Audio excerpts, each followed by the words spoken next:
मैं रिक्वेस्ट भी किया कि भैया छोड़ दीजिएगा, लेकिन कमेटी के तमाम पदाधिकारी को मैं धन्यवाद देना चाहता हूं, उनका शुक्रिया अदा करना चाहता हूं जिन्होंने बुलाकर तमाम लोगों से मुलाकात कराई। वो लोग कहे कि आपको आना होगा, अगर अपना गांव समझते हैं तो आप आइए। तमाम प्रोग्राम था, उसके बाद भी मैंने सोचा कि मेरे भाई अगर मैं नहीं पहुंचा मेरे भाई लोग नाराज होंगे। मैं आपके बीच में आया, कोई एहसान नहीं किया, आपका बेटा हूं, आपका भाई हूं, जहां खोजिएगा जमा का आपके सामने जरूर नजर आएगा। आप इनसे कहना चाहता हूं, आपने कड़ी मेहनत मुशक्कत करके इतिहास बना के अपने भाई अपने बेटा को विधायक बनाकर सदन में बैठाया।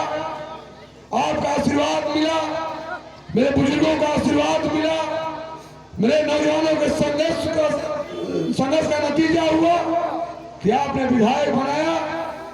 और पटना जाने के बाद मुख्यमंत्री जी को धन्यवाद देना चाहिए, क्षेत्र को, लोगों को, कि जिन्होंने बुलाकर आपका कड़ी मेहनत देखकर जो आपने 1 लाख वोट पाया था, आपने 1 लाख वोट जो दिया था, उसको देखकर माननीय मुख्यमंत्री जी ने विकास के लिए आपके बेटे आपके भाई को कैबिनेट मिनिस्टर बनाया। मैं आपके लिए कहना चाहता हूं कि चूंकि आपके घर का हूं, आपका बेटा हूं, आपका भाई हूं, कहीं बाहर में मंत्री रहूंगा, विधायक रहूंगा, लेकिन आपने सम्मान दिया है, प्यार दिया है, आपने मुझे सींचा है, तो निश्चित तौर पर आपके लिए मैं नेता नहीं, मंत्री नहीं, आपका बेटा और भाई हूं।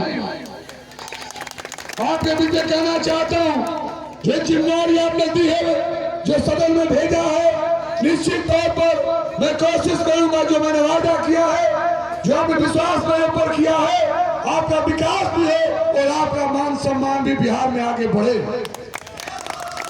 इसी के साथ मुझे कई जगह जाना है, तमाम भाइयों से क्षमा चाहता हूं, इस कमेटी को बार बार धन्यवाद देना चाहता हूं, ये भी कहना चाहता हूं ये प्रोग्राम आप लोग मिलजुल कर आपस में भाईचारा बनाकर करिएगा।